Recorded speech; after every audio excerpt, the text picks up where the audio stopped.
Your lungs have the surface area of a tennis court. No. Yeah. Prior to the invention of the electric light, we had 2 sleeps. They'd wake up in the middle of the night, they'd have conversations with their bed partners, then you'd fall back asleep with the second sleep. Your brain occupies between 2 and 5% of your body mass, but consumes 20 to 25% of the fuel in your food.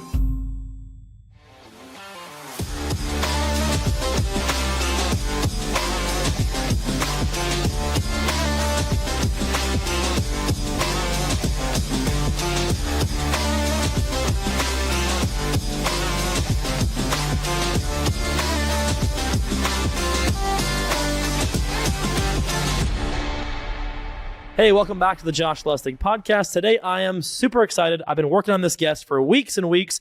We finally made it happen. Dr. Roger Hall, welcome to the show. He's a consulting psychologist. He's consulted some of the top business owners and entrepreneurs in the country, Fortune 100 people as well.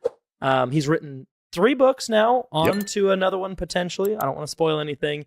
And I have a couple of those here today, but welcome to the show. Thank you for having me, Josh. I appreciate Absolutely. it. So first of all, he was nice enough to give me 3 copies, but I only have 2 of them with me today.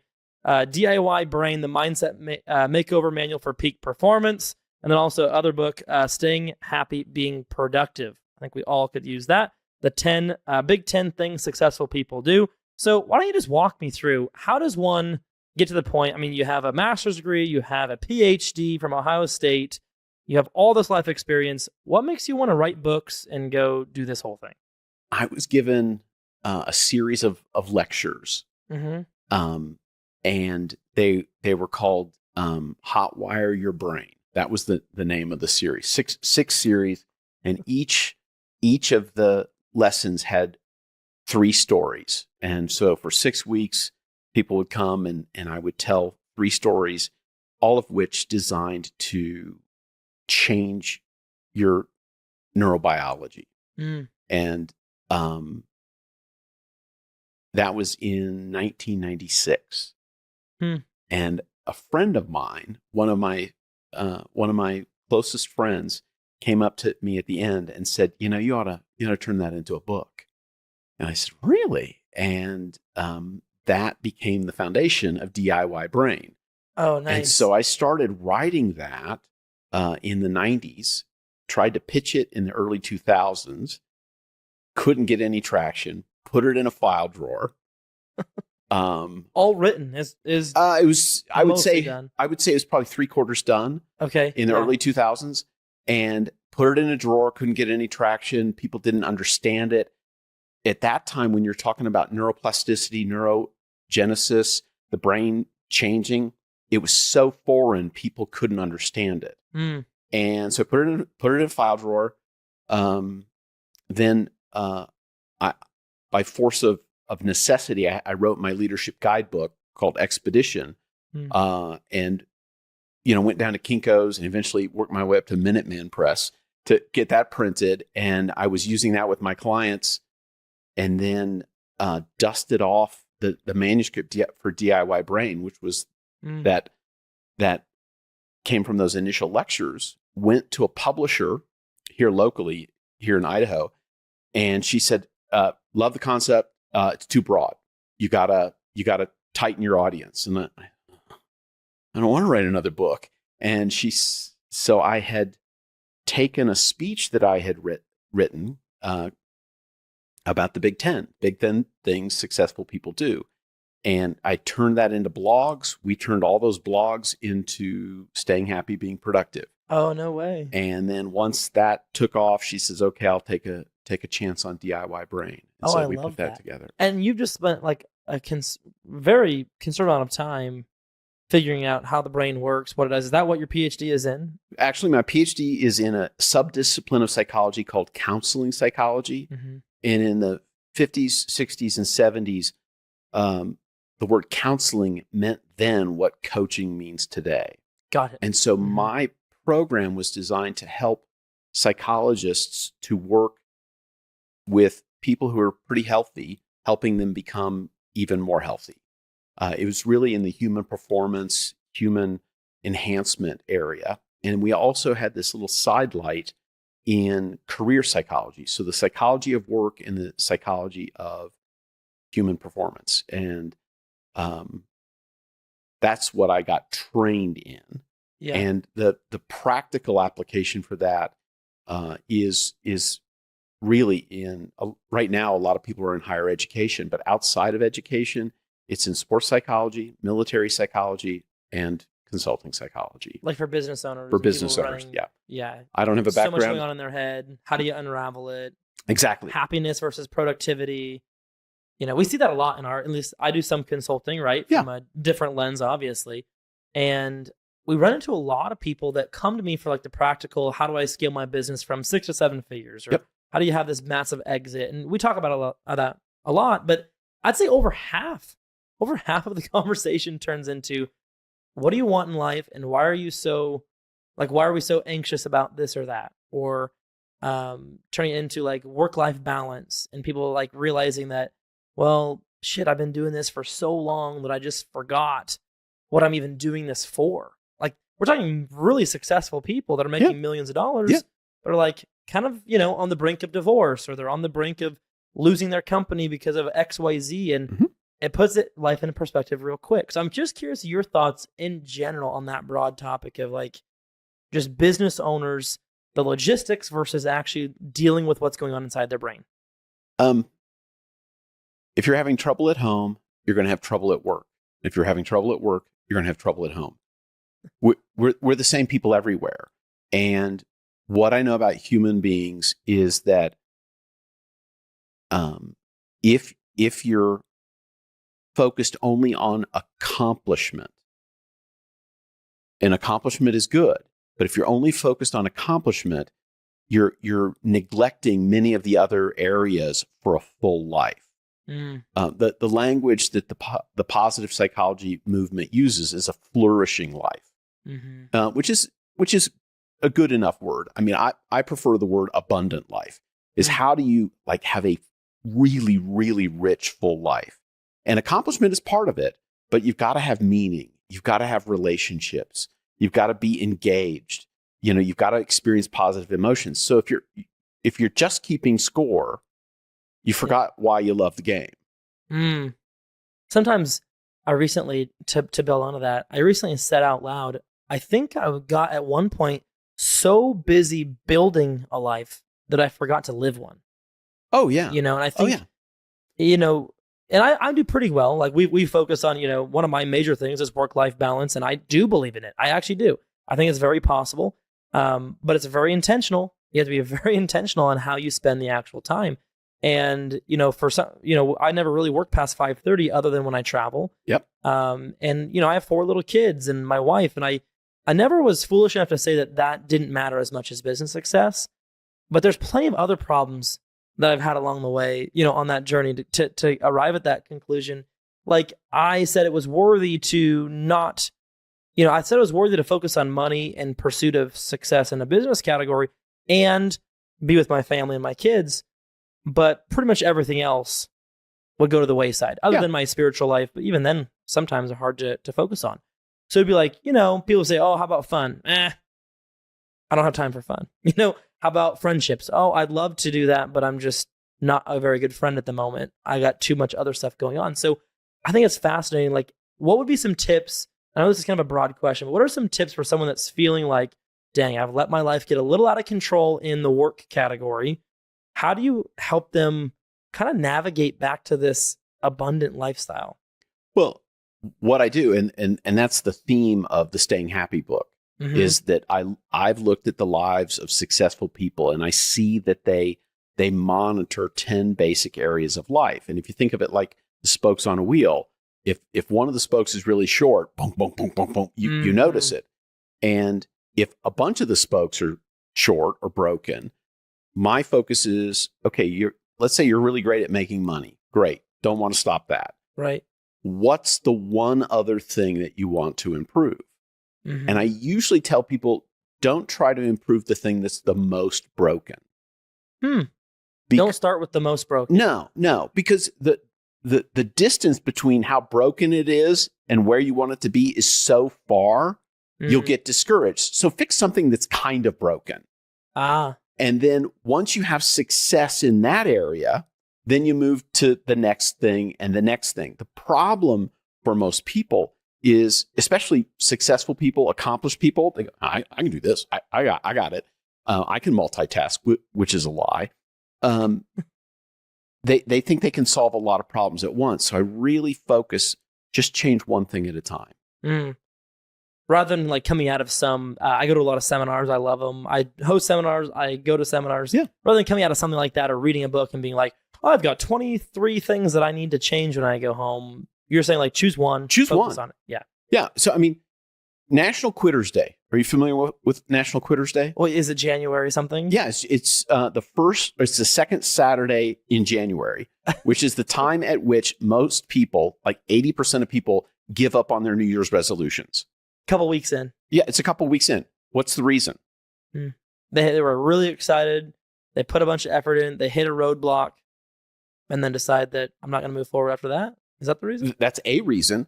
The most common, most important reason is the letter S. They make New Year's resolutions. If we look at habit formation, if we look at behavior change, people who choose to change one thing at a time are far more likely to succeed than people who choose 2, 3, or 4 things at a time. I love that. And it makes total sense. Like, I'm a big fan of focus. Yeah, exactly. Most of us don't have it. It's like in business consulting, I tell people all the time, write this down, order of magnitude, and let's look at the 15 projects that you're doing in your business. You could focus on marketing, you could focus on, hiring a new, admin person, all these different things. Well, we start on one project and we get 20% the way in and we hit a roadblock, and then we go skip to this one and we end up doing 15 projects over the course of a year, 20, 30, 40, 50%. They're halfway done and get nothing actually accomplished. Yeah. I learned something from a client that I worked with, and he worked at Max and Irma's, which is a chain restaurant. And he worked in the kitchen, and he was the head of the kitchen. He wasn't the chef. He was just the head of the kitchen. This is early in his career. And his boss told him, always finish the plate. What do you mean? He said, well, when you're really busy and you have a plate ready to go out to the person, but it needs a garnish or it needs one more thing, the temptation is to move to the next in line and get that mostly done, and the next in line. And he says, as soon as you do that, you forget the first plate. And he says, you always finish the plate before you move on to the next plate. And he said, invariably, if you start working on the other plates, the whole thing will get jammed up. People will get cold food. And I thought, wow, that's a really great, I'm going to steal that, which I have. So it's finish the plate, finish the thing that's right in front of you, then move on to the next thing. I love that. I tell people all the time. It's because I tell it to myself all the time. I continually have to relearn this thing for my own self. But I say, look, choose the order of magnitude. What's the number one thing, the biggest needle mover in your business? Focus on that. Put blinders on like a horse. I come from farming country. Put blinders on. Don't look at anything else. Don't look at project 2 or 3 or 4. You're right. Until number 1 is completely done. Right. I love that. Finish the plate. Finish the plate. Now I can steal that. Now you can steal it. Yeah. Look at the ripple effect. So, I mean, okay, you're working on a lot of these different areas. Are you saying like each person, like what's the most important? This person's got anxiety. They have, maybe they have some problems with their income, and they have some marriage things going on. Like I don't know if you're a full-on therapist or you have a PhD in counseling. So I used to be. Where do you even navigate? Like, how do you give someone advice when they have multiple things going wrong in their life? I'm going to answer that 2 ways. I'll go back to one of the pieces of advice one of my professors gave me, Rich Russell, in our first introduction to counseling. We'd have like the academic class, and then we'd have the lab class. And so we'd actually practice. And Rich said, you're going to be really tempted because of our discipline to look for a psychological cause to everything. And he said, here's the criteria I want you to start with. First, look at biology, then chemistry, and after you've resolved those, then psychology. It's like, what are you talking about?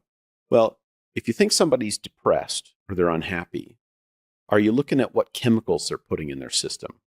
So alcohol, drugs, and now, given the training that I've done in the last probably 7 or 8 years, what are the what are the toxic chemicals that we're putting in from our environment, from our food, from, all around us. What are we putting in ourselves?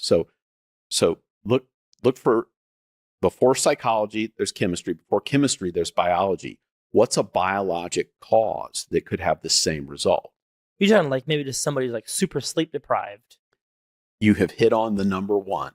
Is that right? Oh, absolutely. Just not sleeping. If I looked at the big 10 that I look at, which is you've got work life, you've got money life, you've got spiritual life, you've got thought life, social life, love life, rest life, recreational life. I'm missing two. It'll come up. It'll come up in natural conversation. But people go, okay, which is the one I should work on first? And I always say, number one is sleep. Huh. Sleep is the foundation for everything else. And what we know about sleep now is that most of us are underslept. If you can fall asleep in less than 15 minutes, you're sleep deprived. Really? Yes. Well, that just sums up my entire life. There you go. When your mom told you you need to get 8 hours of sleep, your mom was telling you how many hours an average adult needs to get. The average teenager needs 9. The average preteen needs 10. The average child needs 11. Going back. Wow. Now, here's why, is that your brain, here's where we get to the neuro nerd stuff. Your brain is cleaning itself out while you sleep. There's two mechanisms that we know about. One of which is it releases chemicals called neurotrophins. And neuro means nerve, like a neuron in your brain. Trophin means to grow. And so your brain releases neurotrophins, these chemicals that make your brain grow and repair. There are certain things you can do to make your brain release these neurotrophins. And that's when you're sleeping? Well, the number one is when you're sleeping. So physical exercise that makes you sweat, sunlight, fermented foods, turmeric. I'll go through the list. Really? Meditation. There's a lot of things that'll create. It's called the particular one is called brain-derived neurotrophic factor, and because that's a mouthful, they shortened it just to also a mouthful. BDNF, and BDNF is the neurotrophin that is probably the best studied right now, and it is released when you're asleep. So people go, "Oh, I could get so much more done if I didn't have to sleep." Yeah, but your brain can't. And so your brain needs to recover and repair itself and grow. Well, that makes sense. I mean, it'd be like someone saying, you saying that just now, it popped in my head like somebody saying, "Oh, I could go so much further, so many more miles with my car if I didn't have to put fuel in it." Oh, it'd be so awesome if I didn't have to put oil and fuel in my car. Yeah. That seems ridiculous until you're an entrepreneur and you're like saying stuff like what you just said. Yeah. And so we could maybe get to food in a little bit. But the second thing that we're just now learning is called the glymphatic system, which is the brain doesn't have blood that goes directly to the brain tissue. Your brain is inside a sac called the dura mater, and inside that sac is cerebrospinal fluid. Well, there's no pump. So how does the cerebrospinal fluid move around? Because it's what carries all the ick out of your brain. So your brain, as it's repairing, as it's growing, as it's getting rid of toxic chemicals, it goes into the cerebrospinal fluid. Well, where does that go? How does it get there? Well, they used to think, well, you just move around and that's what would do it. Well, now they figured out that while you're asleep, your brain, which is pretty soft, actually pulses. It has this slow pulse, and it acts as the pump to move all of the ick into the glymphatic system to get it out of your body. No way. Is this connected to like any kind of like what people say like brain fog? Like is there any correlation there? Or? Well, so brain fog is a subjective state. It's the state of I can't think clearly, and it can have lots of reasons. One of them is lack of sleep. One of them is ingesting things that are not good for your brain. I'm going to jump here a little bit. Well, I jumped. Okay. I'm the one that jumps, but because your brain is an organ in your body, it runs on fuel. And your brain, just like every organ in your body, can fatigue. A lot of people have brain fog because they have decisional overload. So we make X number of decisions a day, big decisions, little decisions. But at the end of the day, your brain is using glucose and, depending on your nutrition, sometimes ketones and oxygen to burn fuel. Well, there's a researcher named Roy Baumeister who has what he calls the glucose hypothesis. It's controversial. He has had trouble replicating it, but there's something there. And here's the something, which is he essentially is hypothesizing that your brain is firing using fuel. And maybe you don't know this, but your brain occupies between 2 and 5% of your body mass, but consumes 20 to 25% of the fuel in your food. I didn't know that. So this maybe 3 or 4 pound thing uses 20 to 25%. Five. So disproportional. Oh, it's incredible. I mean, we're burning fuel all the time. Well, if you've been burning fuel all day, eventually the organ fatigues. Like if I was going to make Makes sense. Yeah. If I was going to make you do push-ups, right? Yeah. At some point, your body would fatigue, Right. and you couldn't do anymore until you sleep and get rest, and then tomorrow you can do more push-ups. Same thing with your brain, which is why at the end of a day, when you've made 1,000 decisions or 10,000 decisions, you get home and your spouse says, "What do you want for dinner?" And you answer, I don't know. I can't even think about it. I can't even think about it. Exactly. You know exactly what I'm talking about. This is the experience that most entrepreneurs have, is if you're employed, which is good, being employed is good, your employer has made many of those decisions for you. You've got a defined benefit plan. You know this is going to happen. You know when paychecks come. You know how much your paycheck is going to be. You don't have to think about any of those things. You know when you're showing up and when you're leaving, right? And all that. When you're an entrepreneur, you're solving novel problems every day, and you're having to figure all this stuff out on your own. Well, it's exhausting. You get home and, oh my gosh, I can't think anymore. And so what you need is sleep, so your brain repairs and grows. That is fascinating. So I've always just heard, oh, you got to get enough sleep because blah, blah, blah. But it's cool to see the intricacy, like the actual inner workings of it to the way that you do. Like I'm just seeing like a tiny little glimpse, but there's so much there. Oh, there's so much there. I mean, so number one thing, if you're gonna fix anything, fix your sleep.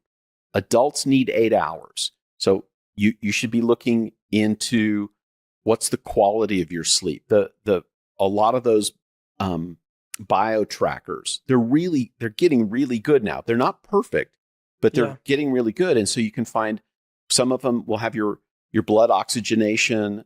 Some of them will help you determine if you've got sleep apnea. So do you kind of believe in like the biohacking stuff, like like optimizing as much as humanly possible, or do you think that's been taken to an extreme? Yes and yes. I believe in optimizing, and I believe there are people who are taking it to extremes. Sure. I mean, the guy, I guess there's a guy, and he's free to do what he wants, but apparently he's getting transfusions from his son, blood transfusions from his son to keep youthful. Brian something. Yeah, and I think, man, that makes me feel like his kid is some sort of like, I don't know, some sort of lab.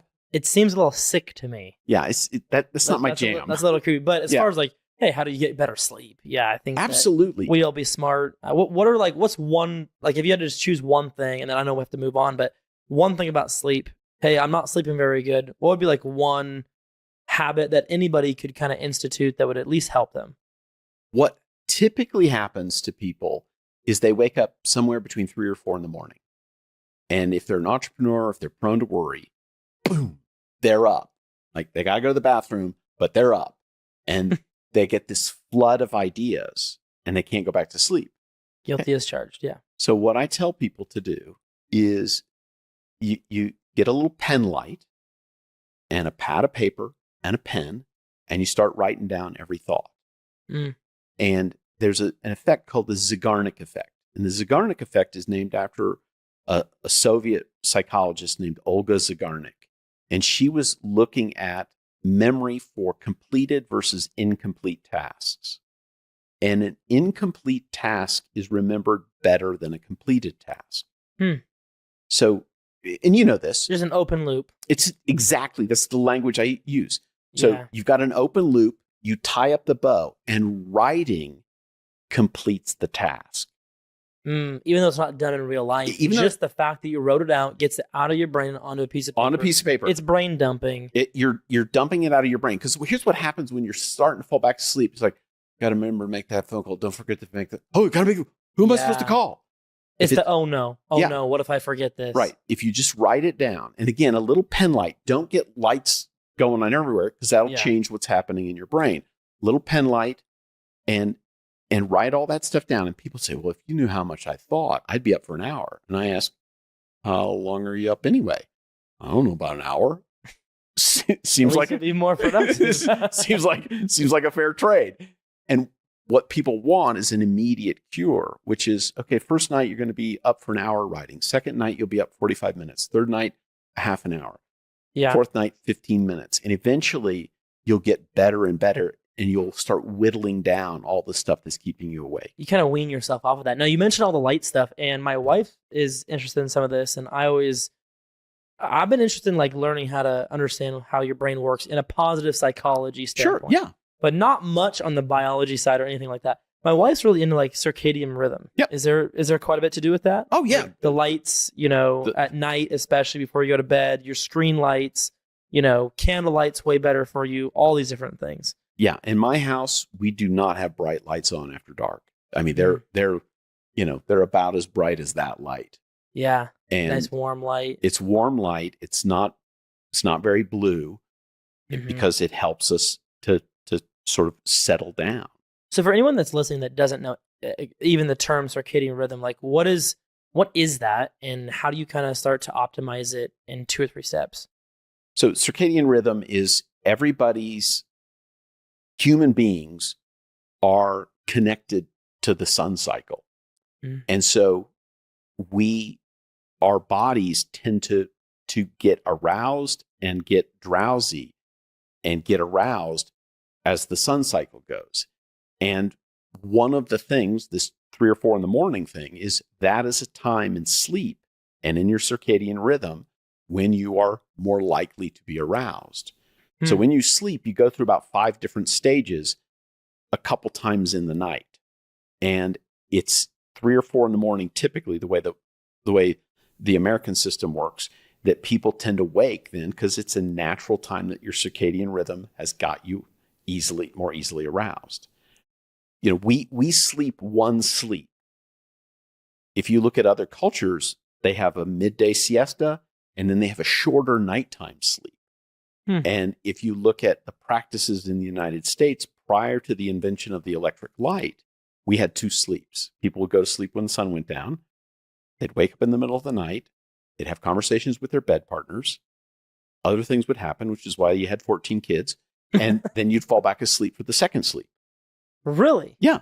That's like just common. It just was. Yeah. Is it better for you to do that? It's the way it was before electricity.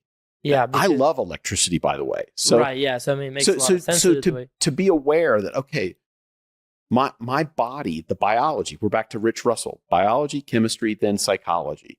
Look at the biology. Our bodies are designed to work on this planet with a 24-hour cycle, with seasons, and so to be aware that we are connected to those things. And the more disconnected we are to natural sunlight, the more disconnected we are to how we're built. Oh man, this could be a 5-hour episode, and we might not even publish it if I don't want to, because I just want to know all this for me. I'm so locked. So basically, if we're backing this up, kind of zooming out for a second on this conversation, because now there's a framework I want to go for the rest. I want to talk about happiness. I want to talk, because you have a book about it. I want to talk about happiness, and I'm sure there's all the dopamine and all this stuff that contributes to the feelings of happiness. Can we kind of start from the beginning of, okay, we're talking about biology, and then we can go through chemistry, and then we can go through what was the last part? Psychology. Psychology. Okay. Yeah. So on the biology side, we're talking about sleep, the importance of that, and Yep. what factors into that. Yep. And I'm fascinated by that. We could go for 2 hours just on that by itself. But moving on from there, are there other biological stuff that kind of hits the top of the list, or would you move kind of next into chemistry and like, okay, what are you feeding your body? Like, what are you putting into your body? Let's go there because Okay. I think food is a thing that goes between biology and chemistry. Sure. And I'm really right now being influenced a lot by the researchers who are looking at metabolic disorders and how food and your choices of food can actually improve your metabolism, particularly the activity of your mitochondria. Really? So do you know what mitochondria are? I mean, I heard the name and I remember science class, but I don't know much about it. You got you got your cell, and inside your cell is this part of the cell called the mitochondria, and it's been alternatively called the battery of the cell or the nuclear reactor of the cell. This is the thing where all the energy comes from, and it gets activated by certain chemistry, which we take in through our food and through sunlight. And so if we're ingesting foods that reduce our mitochondrial activity and our metabolism is affected, given what I told you before about the user of energy, which area of your body is going to show up with symptoms of metabolic disorder? First, the area that's using the most fuel. So it's going to be in your brain. There you go. Interesting. So So just plain English, direct conversation here. What you put in your body is very much connected to how your brain functions. It's absolutely and it's not connected. just something that your mom said or something that, somebody said one time. No, it's like actually science. There's so much. There's so much science to this. So you choosing to eat this for lunch versus this other thing for lunch has way more to do with the way you felt, like the way your brain's functioning mid-afternoon. Yes. Than probably I give it credit for. Oh, it absolutely is connected. So there's a research psychiatrist from Harvard named Chris Palmer, and he recently came out with a book called Brain Energy, where he examines the relationship between what fuel we're putting in our bodies and what's going in our brain. So you mentioned these chemicals, and so neurotransmitters. So you've got serotonin, dopamine, acetylcholine, GABA, norepinephrine. Those are the big five. And they each have different functions in different places in the body. So we've all heard those. Where do they come from? I don't know. Yeah, there you go. Here's where they come from. They come from amino acid strings in the food we eat. And then our body assembles them in these little chemical factories to take these short strings of amino acids and turn them into serotonin, dopamine, GABA, acetylcholine, norepinephrine. Well, where do we get amino acids? From the food. So obviously some food has more or better of those than others. Right. And our whole body is this electrical chemical, activity. It's this factory of all these things going. And if you put the wrong fuel in there or you put bad fuel in there, it's not going to work right. Eventually your body will adapt and try to get as much as it can out of the not good food you're eating. But if you put in better food, you're going to get a better outcome. I mean, I know people who spend more time thinking about what kind of gasoline they're going to put in their car than the Twinkie they put in their mouth. Right. So, I mean, outside of the obvious of, okay, pretty much anything super processed, any junk food category is probably just that, junk food. Yeah. Just like what would like normal healthy eating look like? I know that's a huge topic, but yeah, I think it's different for different people because we all have different, and we're going to go kind of a different direction. We all have different gut biota. Mm-hmm. So I'm from North America. I have a North American gut biome. It's bacteria in your gut. And there's a really strong relationship between your gut and your brain activity, which we can go down that angle. But if you're from Brazil, guess what? It's different. It's different. If you're from Japan, it's different because your geographic history and the food and the environment changes the gut biota. Now, the different foods in the different regions are addressing and giving your body the fuel it needs to create what it needs. And so I don't want to say there is only one diet. Sure. If we look at the eating habits of people who live in various places, they're a little bit different. If you look at, do you know the blue zones research? Mm-mm. These are areas where people live a long time. Oh, gotcha. Like yes, I know what you're referring to. Okinawa, there's one in Central America, there's a place in Italy. Then there's where they live like exponentially longer. Yeah, they live a lot longer. Than most. Well, if you look at the diet of all those people, they're all a little bit different. But generally speaking, they're not the standard American diet. And yeah, if I had to give a shorthand, I know it's not fair to say give me a shorthand on a very complex subject. But. Right. So, the Okinawan people who live to be 105, they have a lot of sweet potatoes. But for North America, the one that's pretty popular are things that are kind of like a Mediterranean diet. Lots of olive oil, lots of fish. By the way, your brain loves oil.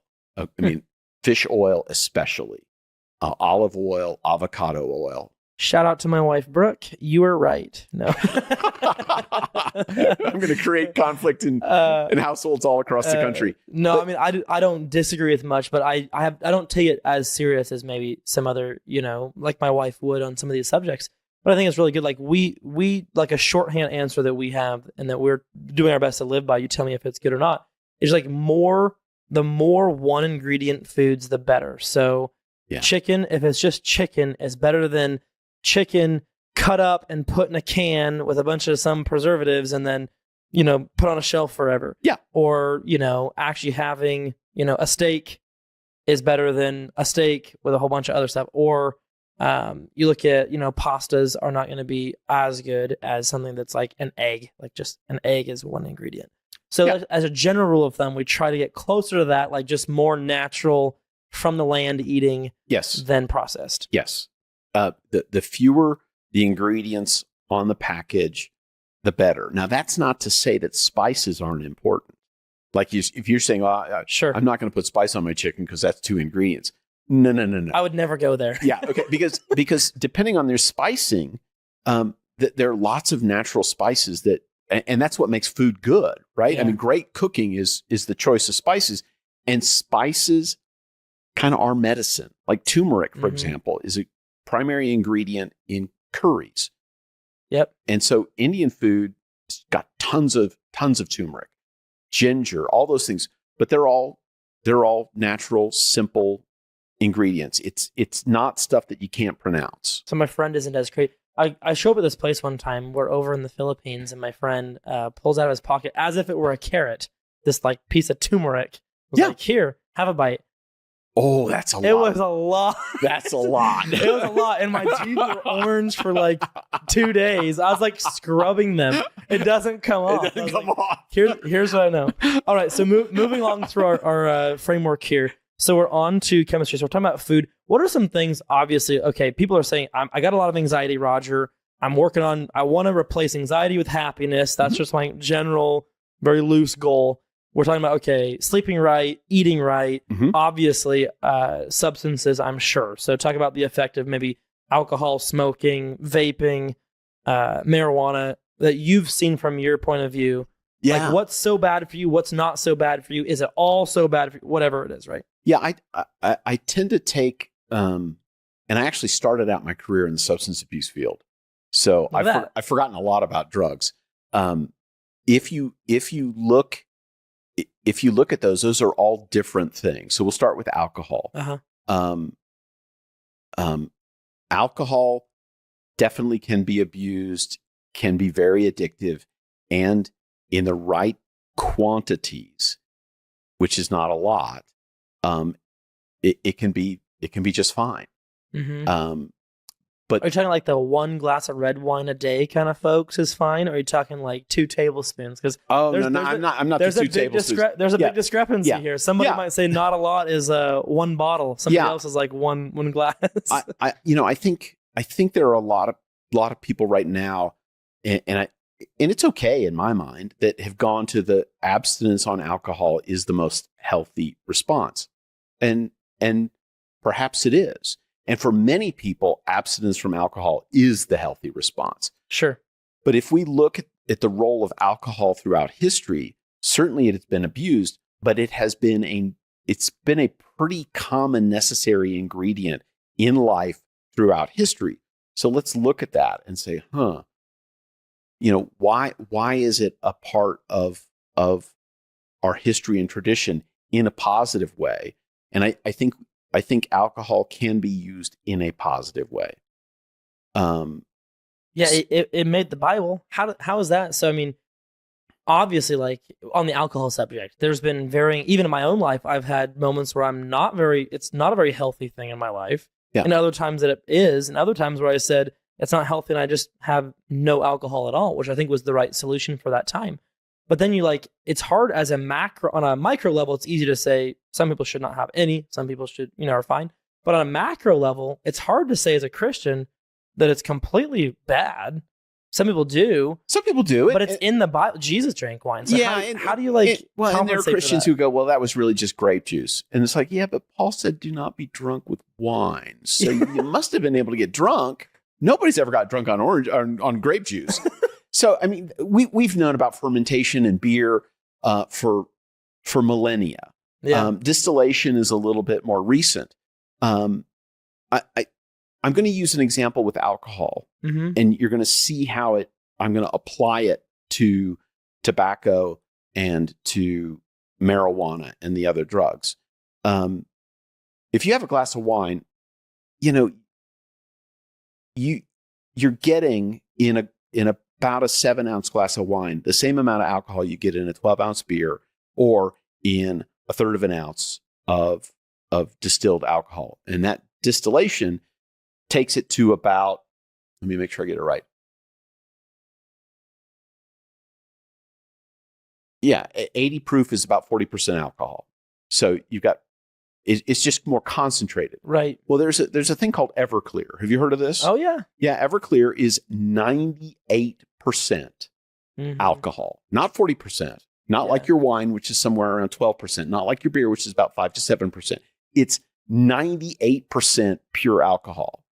Well, a glass of wine and a little bit of Everclear are 2 fundamentally different experiences. Yeah. Because one is so concentrated. Mm-hmm. And I think we should never forget, our better living through chemistry has maybe made some of our living worse because we've been able to concentrate it. And so if you go to tobacco, I'm not a big fan of tobacco. I'm not a smoker, never been a smoker, had family members who have died of complications from smoking. But most cigarettes now are not just tobacco. They're tobacco plus tons of other chemicals. And so when people say, well, what do you think about nicotine? What I think about nicotine is much different than what I think about smoking cigarettes. Smoking cigarettes, yes. Nicotine, yes, it is addictive. Yes. And it doesn't have the same health consequences that smoking does. So essentially what's changed is people were using cigarettes as a way to administer nicotine and some of the other chemicals that are in tobacco. But now there's just a bevy of other chemicals that are not naturally in tobacco. Yeah. Then people have moved to different routes of administration. Well, how then do we get the nicotine? You can get it through the gum, you can get it through the patch, you can get it through the pouches, and people vape. I think the evidence is not entirely clear about aerosolizing nicotine. That's probably not that bad. And what I mean by aerosolizing, if you put a pouch between your cheek and gum, it absorbs through the skin and it's fairly low absorption. The most efficient absorption of any chemical is inhalation. So because your lungs have the surface area of a tennis court.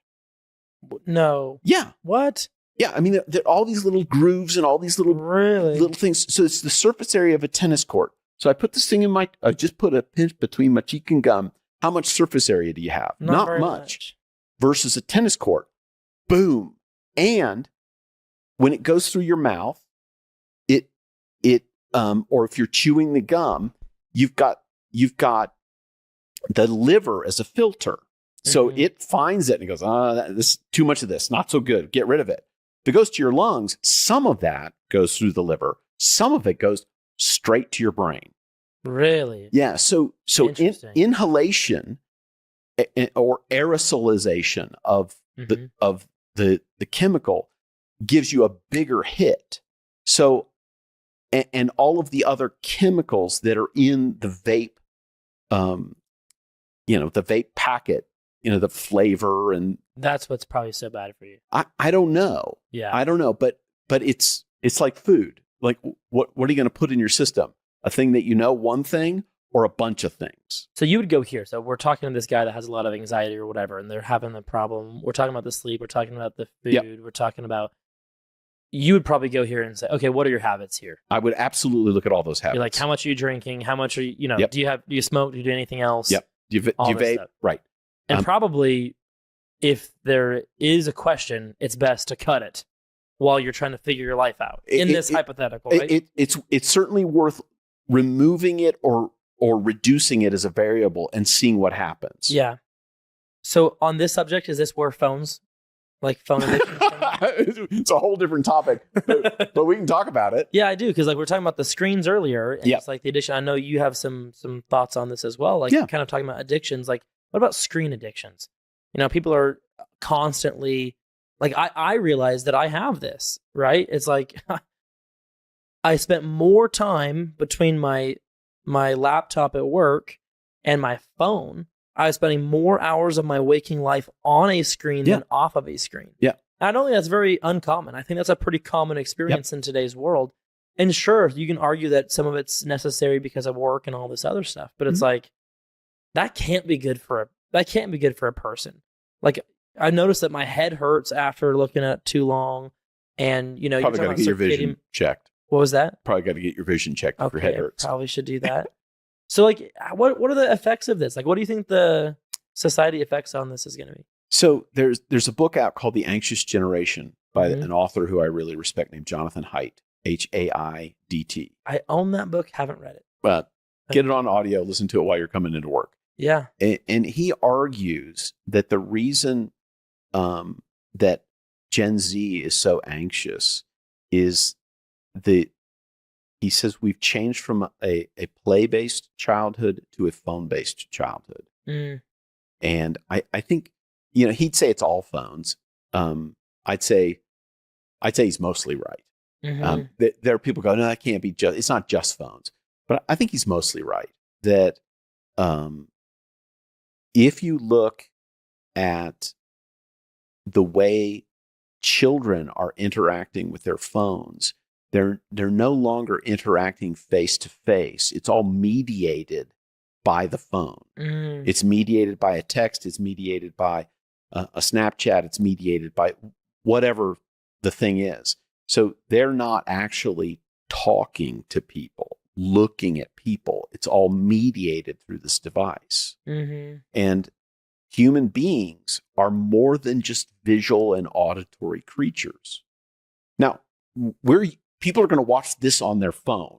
Sure, yeah. And that's fine. Okay. Yeah. I'm not anti-technology. I mean, it has great advantages, but human beings are more than just vision and sound. I mean, we have smell, we have touch, we have taste, all of those senses. And so when you're actually with another person, you shake their hand. Do you know what happens when you pat somebody on the back, you give them a hug, you shake their hand? There's a release of a chemical called oxytocin, which is the chemical that gets most released when moms have their babies and when they're nursing and when you're having sex. That's when you get the most of it. And it's the thing that makes us feel connected. So human skin to skin contact makes us feel connected to other people. We're built that way. And there's being less and less and less. There's less of it. Yeah. Yeah. That's why you get in a really tense conversation with somebody of a certain age group, and I've had experience with people that don't know how to handle that conversation at all. So they'll act like they'll walk away and then send a text message later. Yeah. Yeah. And walk away, whatever, don't know how to handle it, or even act like it's fine. And then later we'll text the true thoughts. That's correct. Because we don't know how to have that interaction.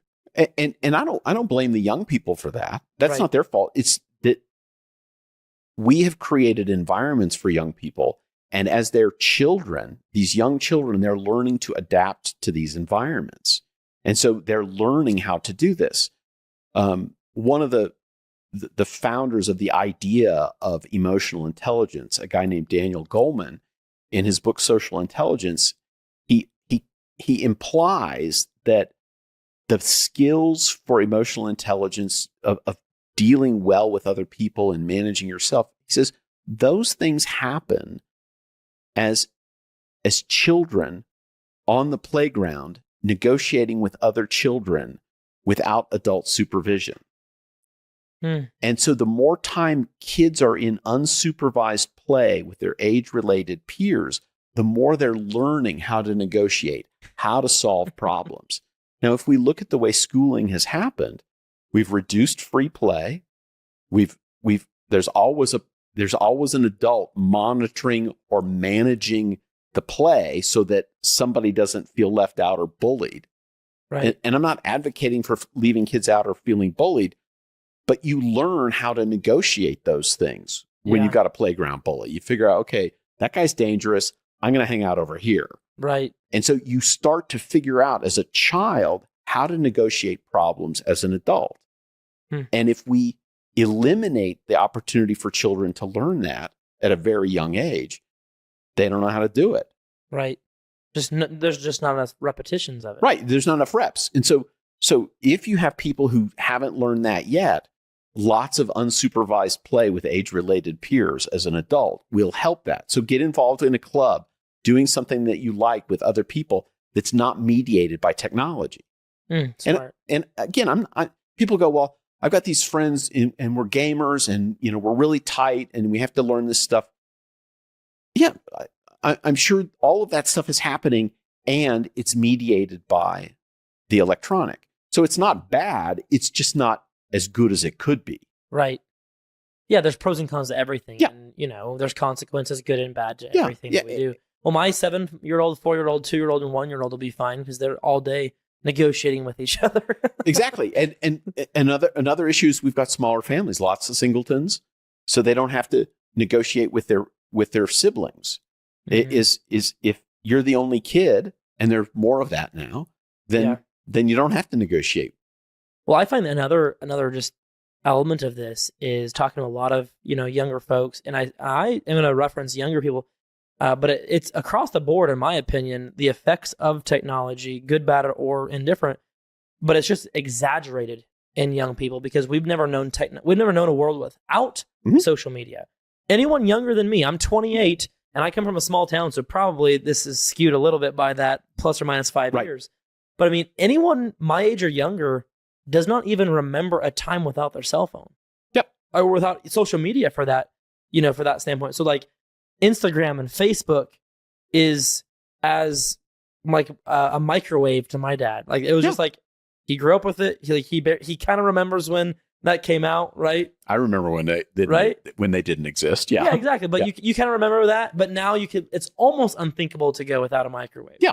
Yeah. That's how social media is for all of our generation. Yeah. And I'm not anti-social media. There's a comparison game, though, that I find so difficult for young people, for all of us, where constantly, it used to be you're just keeping up with the Joneses. And you really shouldn't even do that. But if you're going to go down that, it's like, okay, you're in a neighborhood, you only know so many people, you only see so many people. So your worldview is like, oh, the biggest and baddest thing is your neighbor has a house that's kind of similar to yours, but it's better. Or they drove a Mercedes in, so your worldview is now to be like Mr. Jones, you have to have a Mercedes. Well, now you have kids that are 14 years old that are saying, I don't know what to do with my life to make money. and they're 14. Yeah. I don't know how am I going to compete? Because there's a 14-year-old on the internet that's making $1 million or $2 million a year doing some Twitch thing or gamer thing. Yep. And yes, they're the anomaly. Those still always used to exist in the world. You just didn't know about it. And so I feel like how do we start overcoming this? I have some theories on it, but it's like, how do you overcome this world where everyone's constantly comparing to each other? And it's not just your neighborhood people, it's you're competing in your brain against every 1% top performer in every category on the planet because everyone's looking at each other's videos. Well, everybody's not looking at everybody else's videos. That's true. What they're looking at are the top performing videos. That's even worse. So what we've created, and you've done a really beautiful job of describing the difference, is we humans are creatures of comparison, and we would compare ourselves to the kid down the street, and their dad had a newer car than our dad, but you know, it wasn't that much different. It wasn't a Rolls Royce, right? Yeah, exactly. And so you kind of knew it was a little bit better, but then you'd hear stories about people from a long way away, and you'd all look at those and go, "That's crazy." Well, now we've got an information distribution system that gets the highlight reel of the highlight reel. Mm-hmm. So the human brain is able to remember people in about clumps of about 100 to 120. It's called the Dunbar number. And so human beings tend to group together, and these are the number of people you can know on a first name basis. That if you saw them on the street, you go, "Hey, how you doing? Things good?" And you get beyond that and you go, "I kind of know that person, but I'm not really sure." Well, what's happening and what you've described is we've changed our social group from the kids in our neighborhood to the people in our school and people in our community to the top 120 people in the world, because it's all mediated by this information distribution system. Mm-hmm. And so our comparisons are completely skewed. So a 14-year-old hears about another 14-year-old who's making millions on Twitch and thinks, "I suck." Yeah. Well, relative to that incredible exception, sure. Yeah, you do. But Michael Jordan's kind of hard to beat if you're a basketball player.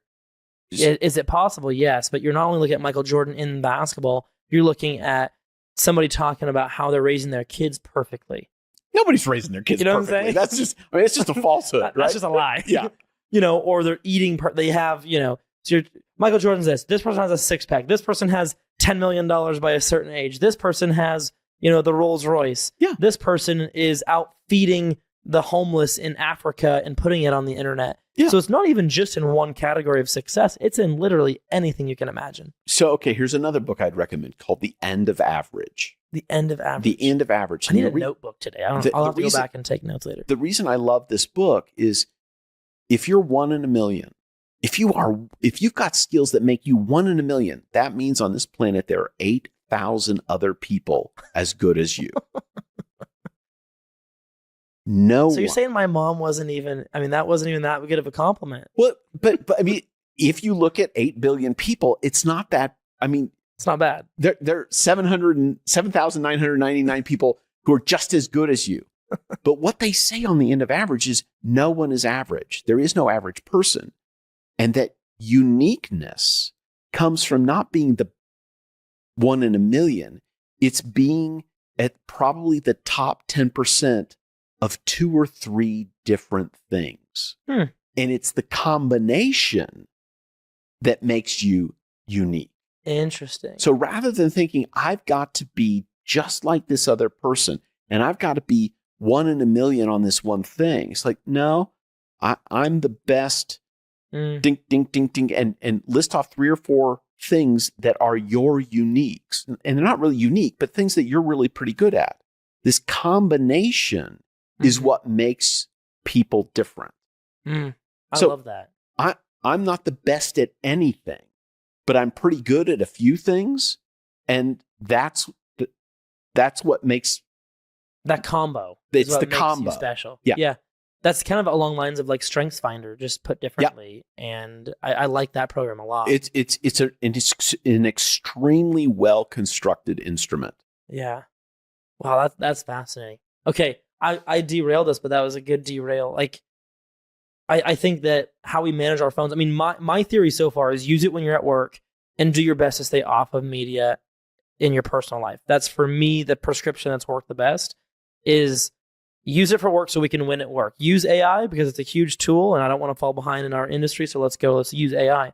But when it comes to your personal life, something about it is different when there's a phone sitting on the table. The interaction. Yeah, it is. It's like another entity. It is because it's a constant potential interruption.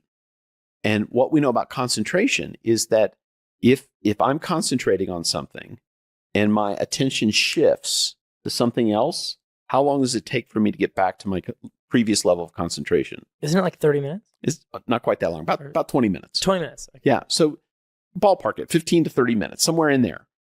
So a 1 minute interaction really is a 21 minute interruption. Yeah. And so to remove that potential interruption allows you to concentrate on what's happening.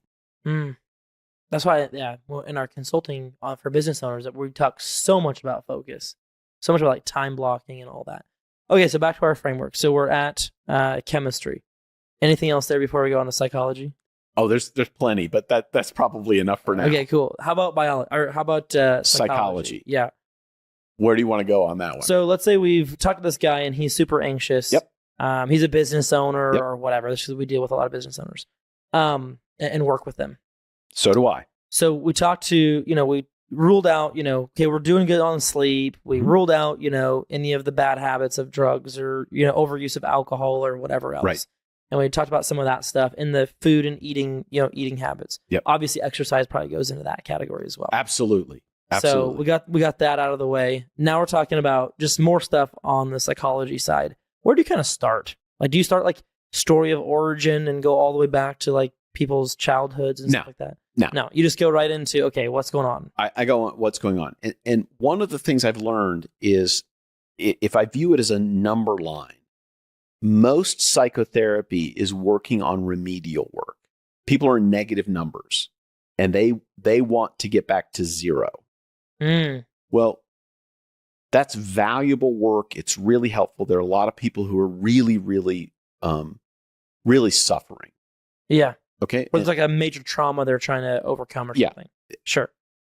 Then there's the other half, people who are doing okay, who want to do better.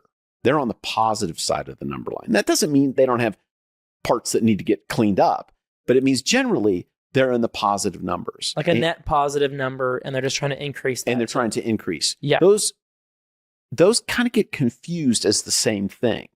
So remedial work and enhancement work are really two different sets of skills.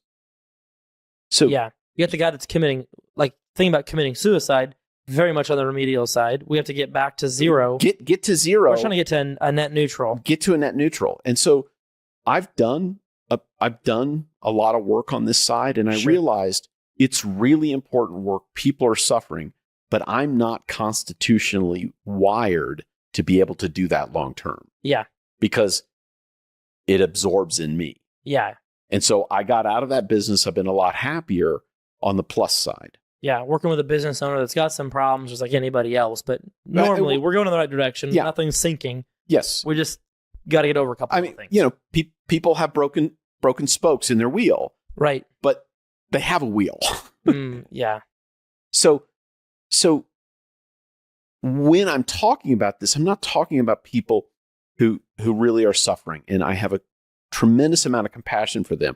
I'm talking about the people here. Yep. And they have needs as well. Yep. And in order for our society to do well, it really requires that you be on this side. Now, when we're talking about this side of things, there's some overlap in some of the techniques or the activities, but what I try to teach people is that the most reliable way to manage unpleasant emotions and unproductive behaviors is to monitor and manage your thinking. Mm. So as we look at the types of psychotherapy, back on the remedial side, that are most efficacious, the one that is better than placebo, and placebo is kind of a sugar pill, the one that's better than placebo is called cognitive behavioral therapy. And what cognitive behavioral therapy says is the most reliable way to get rid of unpleasant emotions and to stop unproductive behaviors is to discipline your thinking. And what I've found is that great leaders, great successful people have the ability to discipline their thinking, that we all have a stream of consciousness that runs through our head all day long. We all have this narrative that we're telling ourselves all day long. Very rarely do people put a bucket in that stream of consciousness and sample what's in there. And when they do, most of them look in the bucket and it's full of head trash. And so my job on the psychology part is, let's identify what's the head trash and start replacing that with better stuff. Now, it isn't just like puppies and kittens and unicorns. It has to be true, right, and it has to be productive. And so what I teach people is to learn how to start monitoring and managing their thinking. Where would you start with that? Well, it's as an exercise or an exercise I assign very regularly. You need 3 pieces of equipment. You need your phone. You can use a kitchen timer if you want, but it's a lot more convenient just to set it.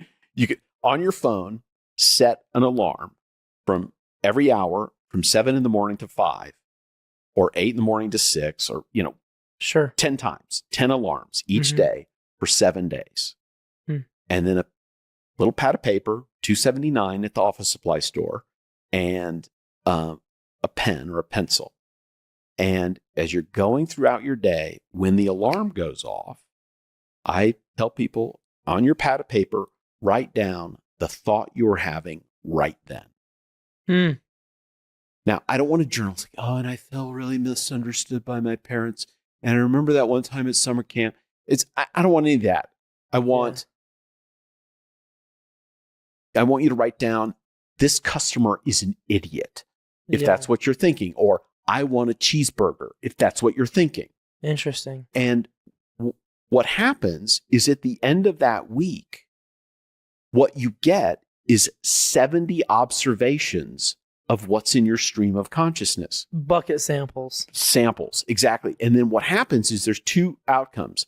Number one, except in 2 cases in my career, I have always found a pattern. And the pattern usually is emotional. And I can then draw back to the thoughts that drive those emotions. So it's usually guilt and shame. I should have done this. I ought to have done this. I feel bad about this. Okay, yeah. Or anger. Guy's an idiot. I'm about to blow my top. People are stupid. Or anxiety. I'm stressed out. I'm just like totally overwhelmed. I don't know what I'm going to do next. So it's one of those 3. Really? There are others. I mean, obviously, but like that's the most common that you're seeing. Those are the ones I see. So what was it? It was like stressed out or anxiety? Anxiety. So fear, anger, shame. Fear, anger, and shame. Or related guilt. Yeah. Sometimes I'll see depression, but typically with the people I work with, those are the 3. Then we start looking at the thoughts that drive those. And so we start looking at those. Now, the first thing is you start to see the thoughts, this theme. But the more important thing is, I've taught them, they've taught themselves, what in my business we call metacognition, which is thinking about your thinking. Most of us, we don't sample the stream of consciousness. 70 observations, you've got 70 at-bats. You might be able to hit that ball now. Yeah. So when that unproductive thought comes down, you've done the thought monitoring. The next step is thought stopping. Now you can see it and you go, there's that. I'm doing that again.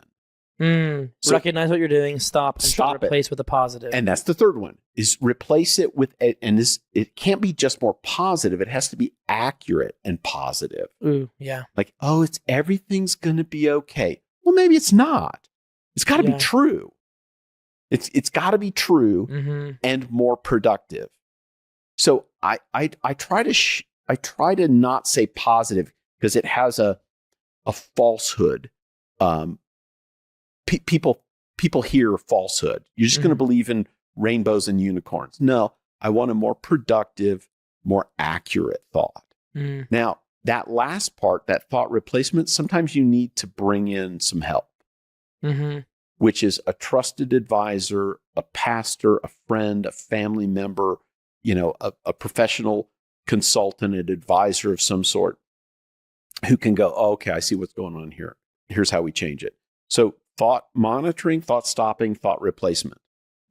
And the way our brains are built is our emotions are way faster than our thoughts.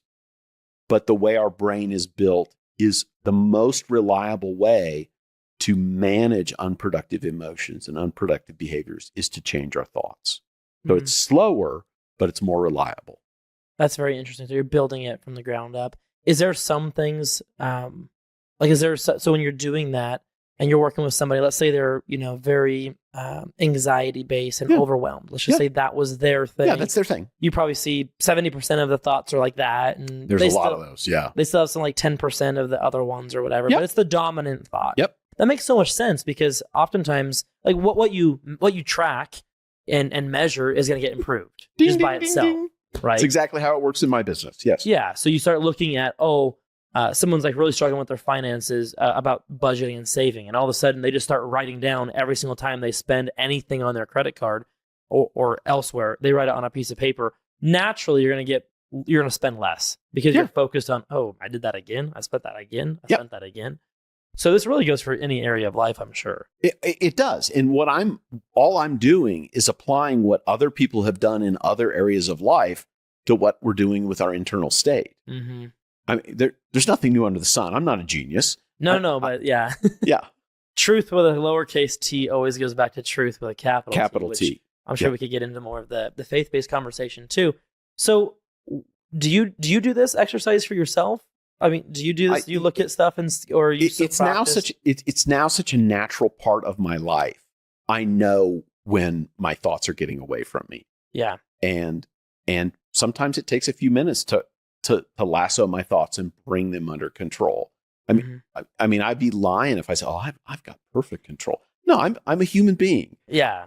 But I'm better at it now than I used to be. But then I've spent a lifetime in this discipline. I've been doing this kind of work since I was a graduate student in 1986. Right. So it's the discipline, the muscle is built up to recognize, there's a negative thought pattern going on here. Yeah. I mean, for me, we see a lot of people, I'm big on the negative belief stuff. I don't know if you were at the event and saw that, but we went. I was at your event, but maybe not that event. Circled all of the, any negative beliefs that you have. Yeah. And we have a big long list of them that these are just common ones and don't take them on yourself, but circle the ones that you have been telling yourself without even realizing it. I'm not good with money. I'm terrible at this. I'm bad at this. I'm so guilty of doing this. Oh, what a great exercise. Yeah. And then we take it and we say, okay, this is the negative belief that you've been telling yourself subconsciously or consciously for the last 10, 20, 50 years, right? Depending on who you are. And let's take that and let's now rewire this into a true positive statement. So saying, I used to believe this. I used to believe that I was terrible with computer systems. I was technologically, so far behind. Now I realize I can learn anything just like anybody else. And for me, it's helpful to have these sentences that I can go back to and be like, let's say you are, struggling in that category. You can go back and say, no, hold on. I know that's a lie. I know it's a lie that I'm so bad with computers. I've just never taken the time to learn. And now I'm learning actively. That's the replacement. Or another replacement is, I could learn it, but I'd rather spend my time doing something else. So I'll delegate this to someone else. Yeah. I mean, whatever it is, what you were doing in your event is a compressed version of what I just told you about. Well, I love this strategy. I'm going to start, if you don't mind, I'm going to start telling some of my clients to do that. Like, please. Hey, I mean, it's a great strategy and it goes along with what we're doing. And instead of me just sitting here and self-identifying, in a seminar, I'm thinking, how am I going to do this? Instead of just sitting here and self-identifying what's going on negatively inside of your brain and figuring out, okay, these are the thoughts and this is the pattern. And here's where we can start to rewrite the pattern to something healthier. We actually are going to, in real time, track it every hour on the hour for 10 times in a row. That's a sample. And I love that analogy. And we're going to start doing that. Like one that we hear all the time is, I compare myself to others so much, and replacing that with, I'm running my own race. I love that replacement. It's just like, I have a habit of comparing myself to others, but I'm consciously going to realize that this is the pattern. I'm scrolling social media and I'm comparing myself to this person. How about I put that away and just tell myself, no, I'm running my own race. Yep. How did I do yesterday? Can I beat myself? Whatever I did yesterday, can I beat that today? And start rewriting that script. There's another consultant that I really respect named Dan Sullivan. You may have heard of him. Yes. And he's got a concept which you kind of were alluding to called the gap and the gain. I love that book. Yes. So if I'm comparing myself to somebody who's really way better than me, that's the gap. And what you're saying is, I'm running my own race. How am I compared to where I was yesterday? That's the gain. Yeah, I love that. Will you slow that down for a second for anyone that's listening? Okay, gap versus gain thinking. Yeah. Gap is when we're measuring between where we are and where somebody else is way farther ahead from us. Or some ideal future state. Even not related to somebody else. Just like my goal is, I want to be a billionaire and I'm not. Yeah, that's the gap. Right. But the gain is, where am I today relative to where I was yesterday? That's the gain. And if we focus on the gap, we'll always feel inadequate. If we focus on the gain, we'll feel the sense of agency, like, oh, I can do better. Human beings love to keep score. There's a basketball league, which I won't name, and it's a kids basketball league, and they don't keep score. Yeah, you're making a face. It's not my... It's not on the scoreboard, but everybody's keeping score. Yeah, exactly. Everybody's keeping score. This isn't a competition, but if it were, I'd be winning. And people like to keep score. And so I don't want to tell people don't keep score. Yeah. But what are you keeping score against? And if this is your race, you're trying to beat your personal best, not the best time ever recorded in the history of human beings. Yeah. It's how do I improve myself? And I think it's really admirable to find people that you admire, that you want to imitate their best qualities, because that can be inspiration. So I'm not, I'm an advocate for that. What I see happen is desire plus resentment. And that's what envy is, in my view, is I desire something you have, and I resent that you have it and I don't. That's what envy is. And desire plus appreciation is admiration. Right. I desire what you have. I really appreciate how you've done it. And I'm kind of curious on what you did to get there. That's admiration. And those make the best students. And they make great students. Yeah. I love this. And I just realized with the help of my team that I'm probably coming up on time. Okay. I told you a certain amount of time, but I got through about 10% of the questions that I wanted to ask. And so I'd very much like the opportunity to continue this conversation at some point. I would love that, Josh. I feel so blessed that you came on and got to share some of the knowledge about the brain side of things. I've studied it from like a positive psychology standpoint, but never from the depth that you've studied. And so that's why it's so intriguing for me to connect those dots. And it's kind of like, I believe a lot of the kind of like the roadmap that came from all that, but not knowing the formula inside of it that actually makes that true. It's actually connected to something underneath. Yeah. It's not just a good idea. There's reasons for it. It's kind of like believing in, I think it's a good step, because it's like believing in, let's say you believe in Jesus Christ. I believe in, just because I believe. Yeah.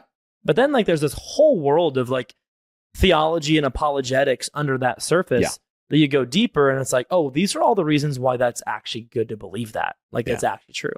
So, which I'll save for a different day. Well, that'll be another day. Hey, thanks so much. I really appreciate it. Thank Where you, can Josh. people find you? What's the next big project you're working on?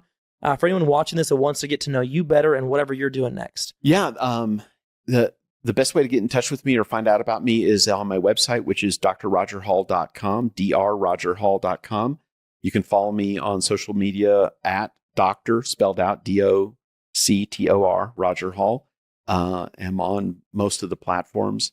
I've got another book coming out, which will be a follow-up to DIY Brain, and it's going to be called DIY Leader Brain.